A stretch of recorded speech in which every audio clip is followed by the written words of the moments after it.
L'histoire des Juifs d'Éthiopie, un feuilleton proposé et présenté par Gérard Inger. Bonjour.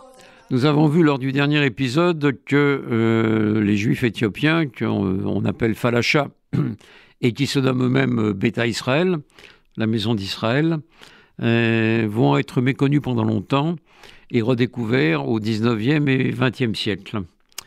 Ce sont des sujets plutôt loyaux du Négus, Haïlé Sélassié, qui, après avoir été vaincu par les Italiens pendant la guerre de conquête de 1935-1936, va retrouver son trône en 1942 et va gouverner l'Éthiopie jusqu'à son renversement par un régime de tendance bolchéviste, communiste, de Haïlé Mengistu Mariam en 1974. À partir de là, la situation des Juifs va se dégrader parce que la situation de l'Éthiopie se dégrade et beaucoup vont chercher à fuir l'Éthiopie en passant par le Soudan. Certains essayent de gagner Israël, quelques-uns y parviennent, mais c'est une infime minorité. Et peu à peu, on va voir les Israéliens s'intéresser aux Juifs d'Éthiopie.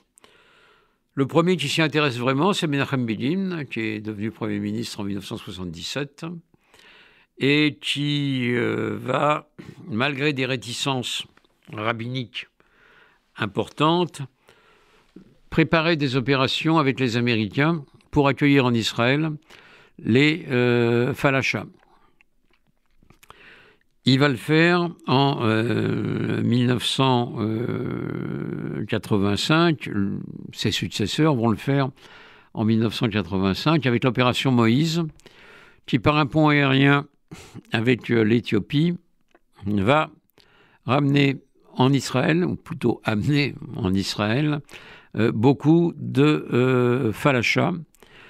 Et la quasi-totalité de la communauté Falasha, qui comprend quand même plusieurs dizaines de milliers de personnes, vont, grâce à ce pont aérien, pouvoir s'installer en Israël.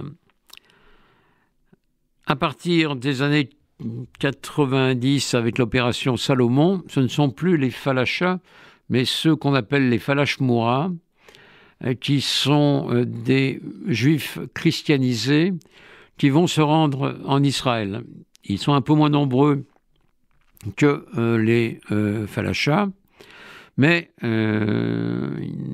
ils comportent également quelques dizaines de milliers de personnes, d'ascendance juive reconnue. Ils la reconnaissent eux-mêmes, ils ont des témoignages qui leur permettent de l'affirmer. Et si la loi du retour ne s'applique pas toujours à eux, le rabbinat, lui, fait valoir qu'un juif, même converti, reste un juif. Et donc, il pousse à la roue pour que les Falashmoura puissent venir en Israël. Et c'est ce qui se passe pour beaucoup d'entre eux, ou la quasi-totalité d'entre eux, dans les années 90.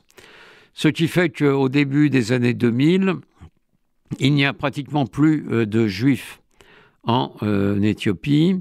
Ils sont tous arrivés en Israël par des voies parfois détournées, mais ils sont arrivés en Israël et ils vont devoir affronter les réalités de la société israélienne, ce qui n'est pas chose aisé pour des gens qui avaient un mode de vie traditionnel et rural et qui découvrent aussi bien l'aviation pour venir que les immeubles modernes où on essaye de les loger, que les ascenseurs, que la climatisation ou le chauffage central, et qui donc vont avoir beaucoup de mal, comme avant eux les Juifs yéménites, à s'intégrer.